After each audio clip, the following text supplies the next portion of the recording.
So continuing here, I wanted to just point out the biggest lie.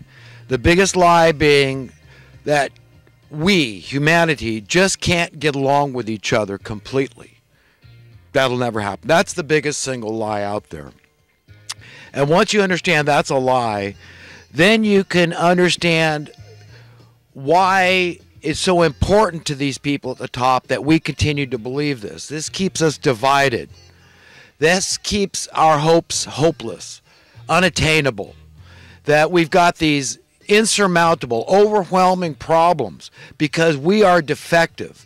And yes, all you religious people, you can read your Bible. Look, it says right there, you're in a fallen state, a sinful state. You're corrupted. Now that you know good from evil, now you've got this evil side and you can never contend with it. Well, I beg to differ strongly, okay? And that's what I wish everybody would do, and beg to differ strongly and say, no, I can embrace the golden rule. I can say the same things I want from myself. For those most dear to me, most beloved to me, I can want the same thing for everybody that I want for myself and those same beloved people. It's as simple as that. And when we understand that, and we're willing to give that, we're going to have a paradise on earth. This is what God's been trying to give us all along. This is what's happening here with the end of an age and the beginning of a new age. The whole one way or another, sooner or later thing. It's happening. Even if they kill Donald Trump, it's still going to happen. Okay, because there's a whole lot of people that would be great presidents out there. I mean, Mike Pence, he would be fine, right? Think of all the people out there. I mentioned Alex Jones' crew. He's got an awesome crew, and so many of his guests.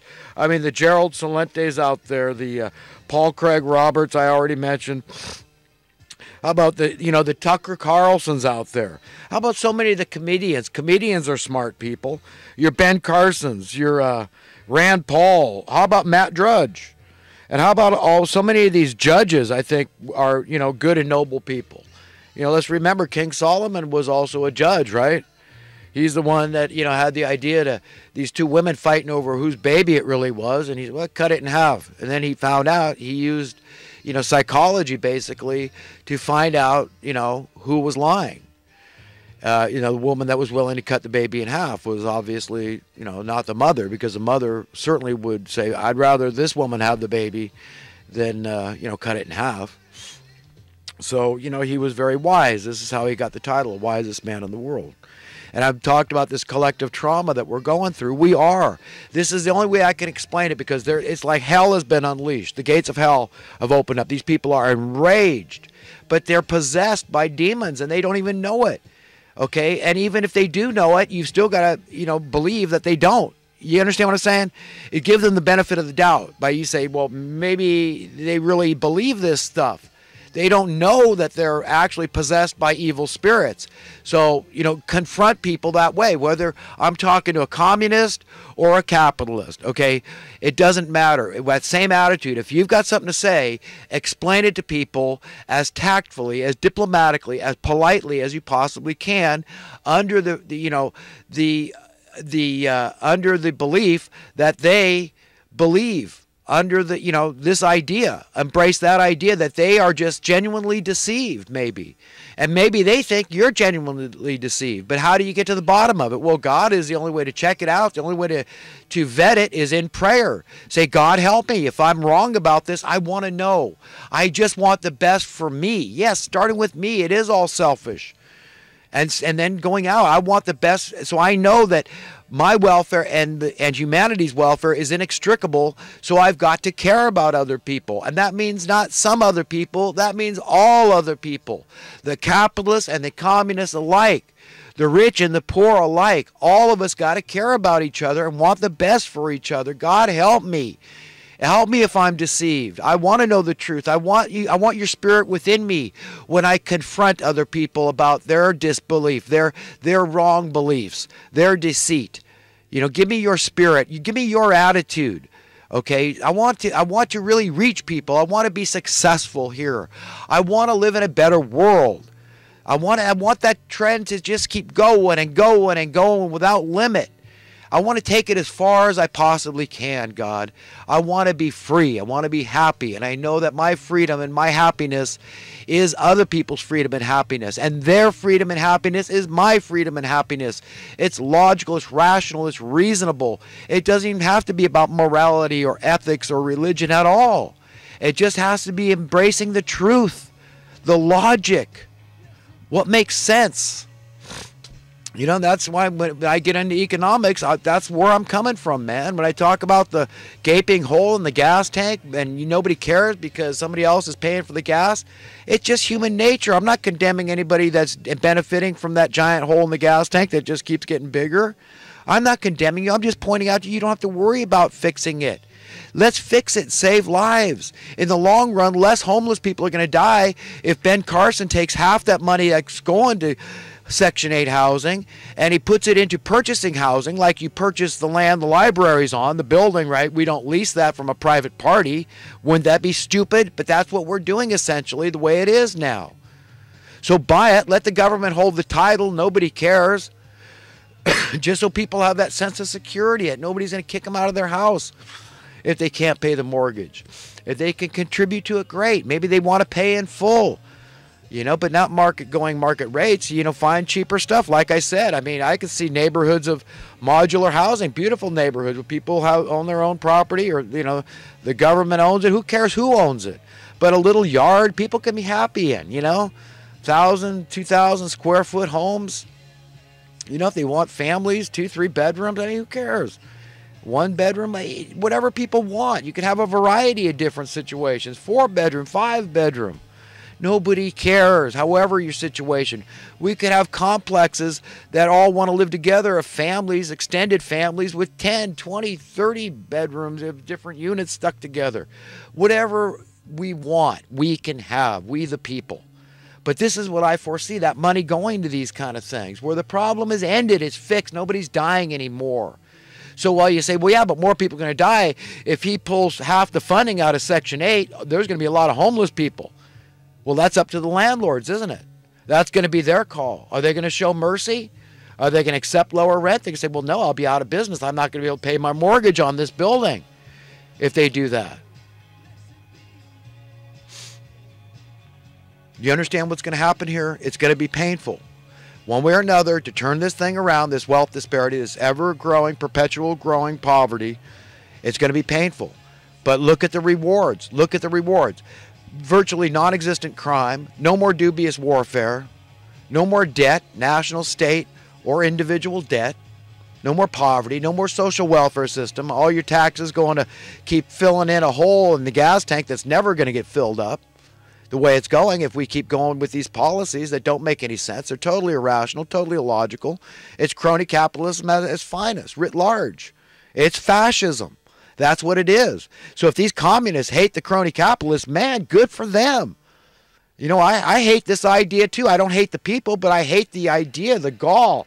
How dare you impose this on the people? How dare you destroy the economic fabric of America and the world? We're tied into the world now. They're watching us. They're trying to learn from us. We have been exceptional. We're smart people. Okay, we've got perspicuity, we've got stick-to-itiveness. You know, we're ingenuitive, we're innovative, we're smart, and we're humanitarian. We're good, decent people with a Judeo-Christian background and heritage. The Pilgrims, all this stuff, the Wild West, you know, that sense of righteousness, you know, the rule of law that applies not to some, but to everybody. It applies to Congress and Senate. You know, all these white-collar criminals, as far as I'm concerned, that legitimize the theft of '08, this banking takeover of '08. Put them all in jail. The executive branch, none of them should be above prison. You know, I believe in confinement. I don't believe in punishment, but I believe that people aren't safe to be around others when they got that kind of power. The money printing class, these Federal Reservists, yeah, confine them. Say, look, either you're going to be on the side of not some humanity, just your clique, but all of humanity. That means the poor and dispossessed out there. The weaker links of society, as you want to think of them as. The trailer trash out there, okay? Those people, okay?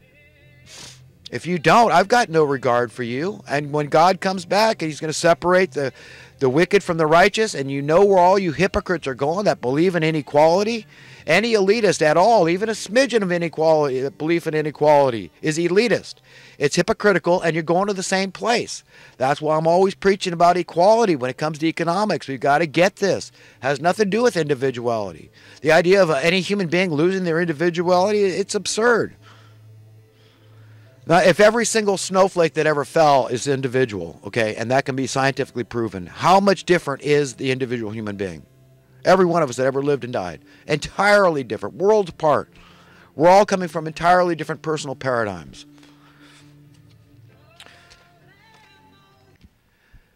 So once the problems are fixed, you understand, I mean, taxes go down, so that means your tax dollars are worth more. You know, let's look at the cost of living. I point out where, you know, the VCR has gone down dramatically. So people say, well, what are you bitching about then? There's your capitalism. You know, yes, because it's not an essential human need. Nobody cares about it. It's a luxury item. Housing, on the other hand, is an essential human need.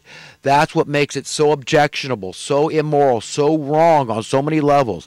And then you throw in the illogic of it all, the madness, you know, the mathematical madness. You know, it doesn't make any sense. It's never going to work. It's a Ponzi scheme. It's a pyramid scheme. And it's bound to cause this perpetual division and animosity, the underclasses, class warfare, and all these problems. Of course it is. It's destroying us. It's causing a third world status in America.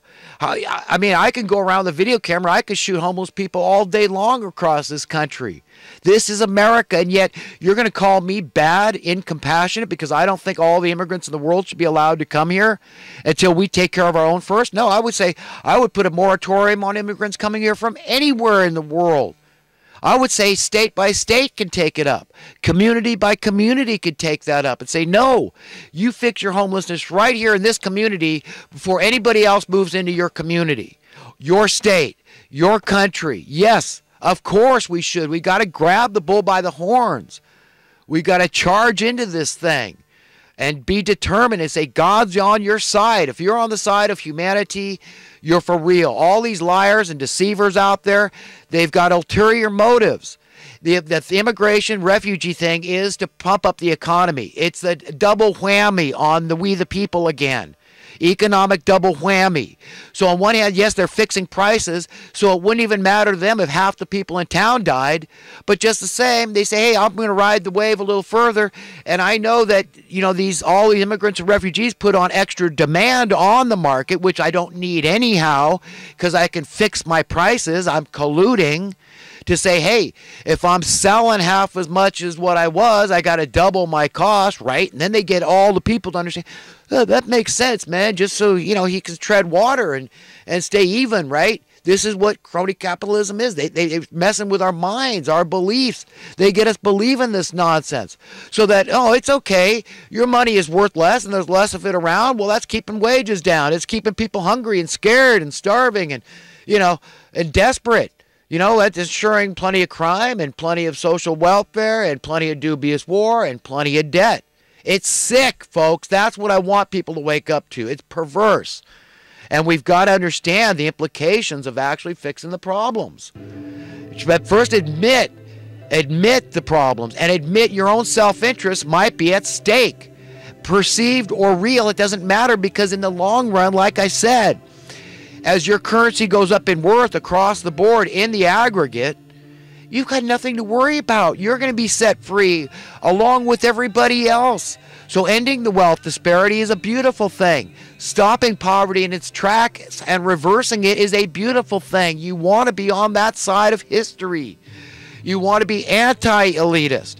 You want to be an egalitarian. You want to believe in equality. It's a very American value, very American precept. It's in our Constitution that all men are created equal, equally endowed. That means gifted, granted, entitled by their Creator, not by me, not by you, not by any laws of men. This is a very, very cosmic, divine entitlement we're talking about. The entitlement, the right to seek happiness. That's what I'm doing with my videos. I'm seeking happiness by helping to enlighten other people, because for all intents and purposes, look, folks, you could say I'm deceived here or there. You might be right. And I'm not sitting here on some high horse saying that I'm above being lied to. That's all deceit is, and believing it. Okay, but all I'm saying, I've done my own independent research. I've corroborated my information with different people that I feel are highly trustworthy. You know, you got to believe somebody in life. That's it. That's it. You got to believe somebody. And by their fruit, you'll know. If they're a good, decent person, then you'll know they're a good and decent person and that they're trustworthy. And that you can, if their information corroborates with another person's information that you believe are wholeheartedly trustworthy, then you've got to come to your own conclusion. Say, yes, this is the right track. This is the right thing to believe. This is the right